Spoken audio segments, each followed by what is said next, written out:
A Casa Virtual Luz Espírita apresenta o programa Gotas da Doutrina Espírita, um momento de reflexão para que possamos aprender e colocar em prática os ensinamentos do Mestre Jesus, sob a coordenação de Cristiane Campos.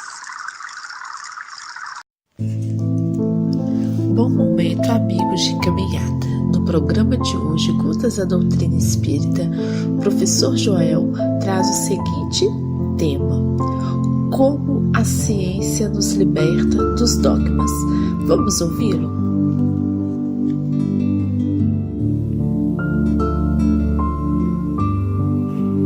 Entre nós, existe ainda a lembrança, referindo-nos ao nosso passado, ainda nesta existência, que era comum os antigos pensarem que no ponto de união da Terra com os céus, o que é uma percepção que nós enxergamos no nosso pensamento, porque parece realmente que a Terra une-se ao céu, era comum se dizer, por causa desta crença, até o fim do mundo. Por causa da aceitação da Igreja, das concepções construídas no modelo de pensamento por Ptolomeu, a partir de informações que ele tirou em base, em termos da Biblioteca de Alexandria, onde formulou o modelo de que a Terra seria o centro do universo e que em torno da Terra existiriam 11 esferas, e cada uma dessas esferas era provida de movimentos, e nas mesmas estavam fixadas os astros, as estrelas, para embelezar o universo. Existiu a concepção que a Terra era o único e era o centro do universo.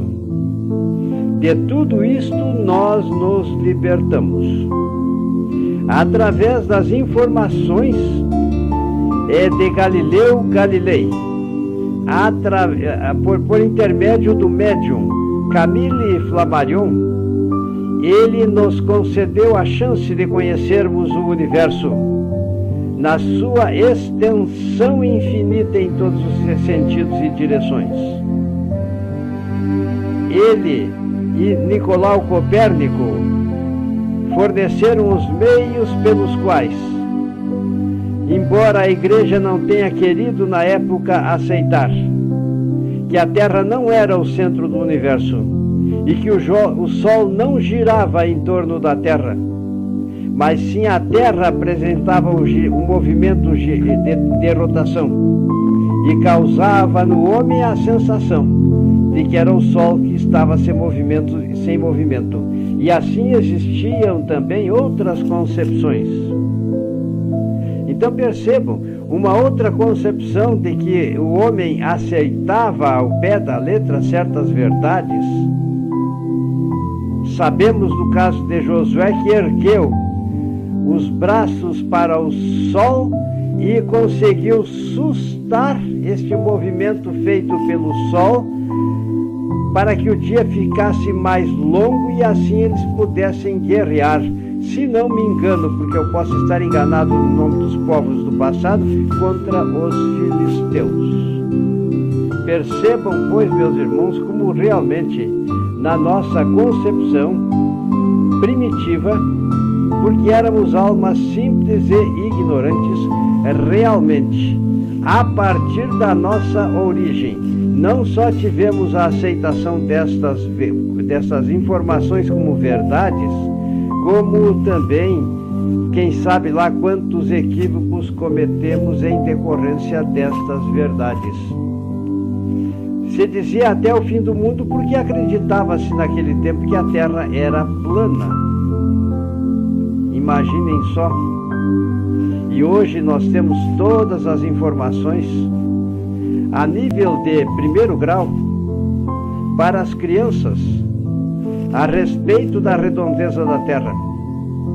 a respeito da rotação da Terra, da translação e das movimentações do satélite que nós chamamos de Lua em torno da Terra, viabilizando, conforme conhecimentos existem na atualidade em todas as fontes, como acontece a formação das fases da Lua.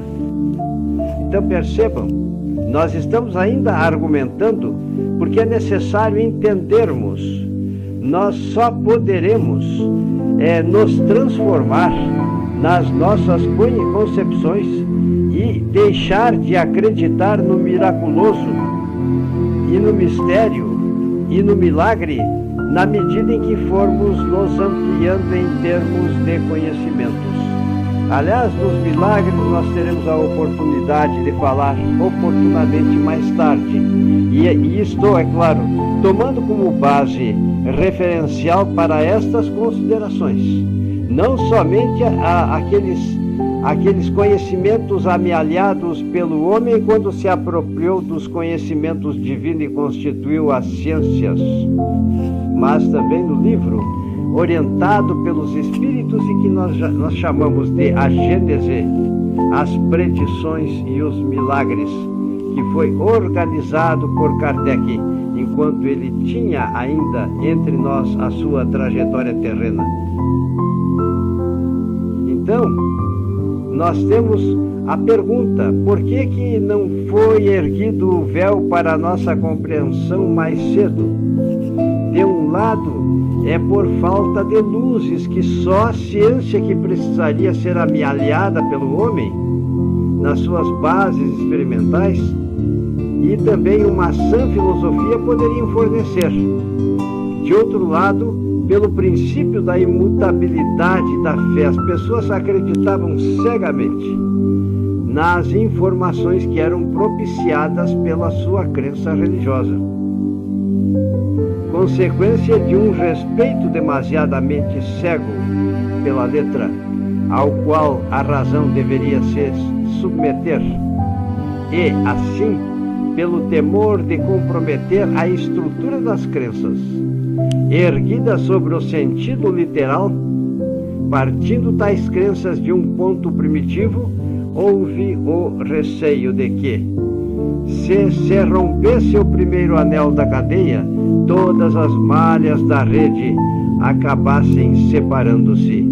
Eis porque, possivelmente, apesar de tudo, os olhos se fecharam. E ainda hoje existem aqueles que falam de certas afirmativas, como, por exemplo, a ressurreição da carne, e diz isso é um mistério. Não vamos criticar o presente, nem vamos criticar ninguém.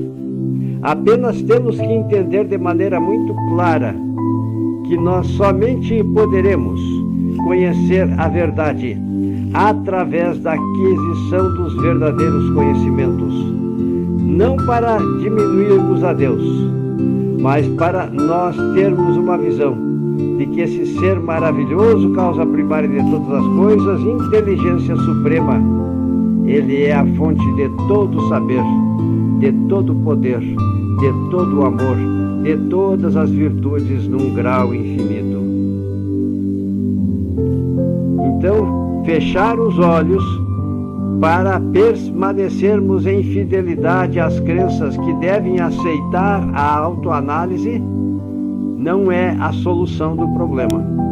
Quando uma construção se inclina e quando percebe-se que um edifício tem o seu centro de gravidade fora do polígono de sustentação, como é o caso da lei física, pela qual os corpos permanecem em equilíbrio numa base sólida, é necessário que imediatamente a gente faça as devidas correções, ao invés de esperarmos, pelo respeito que infunda a vetustez do edifício, que o mal se torne irremediável e exista na desestruturação do prédio a sua queda. Quando nós vamos às entranhas da Terra através da geologia, chegamos a compreender como ela foi feita.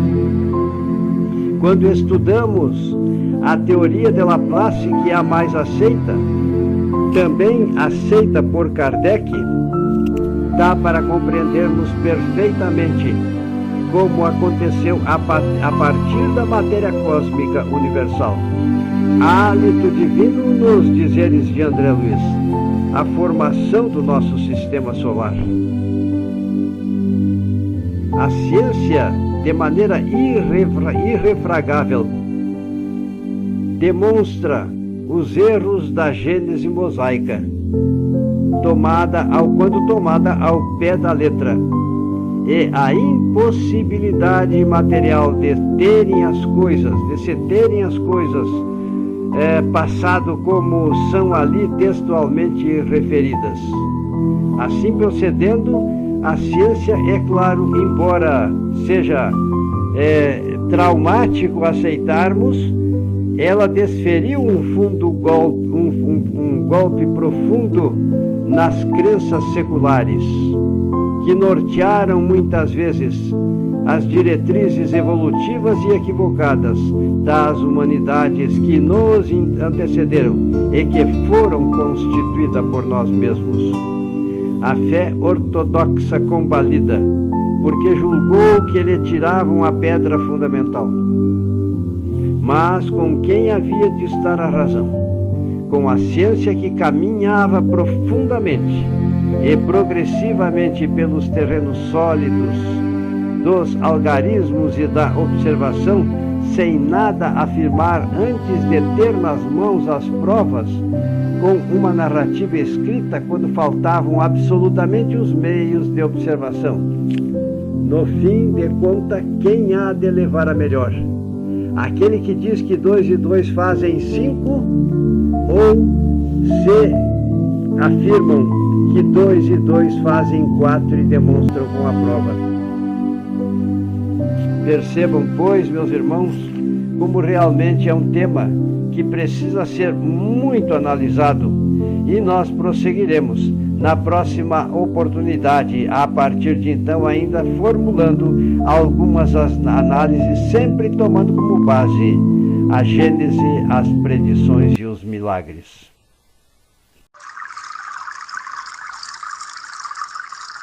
O programa Gotas da Doutrina Espírita foi uma produção da Casa Virtual Luz Espírita e sua equipe. Acesse www.cavile.com.br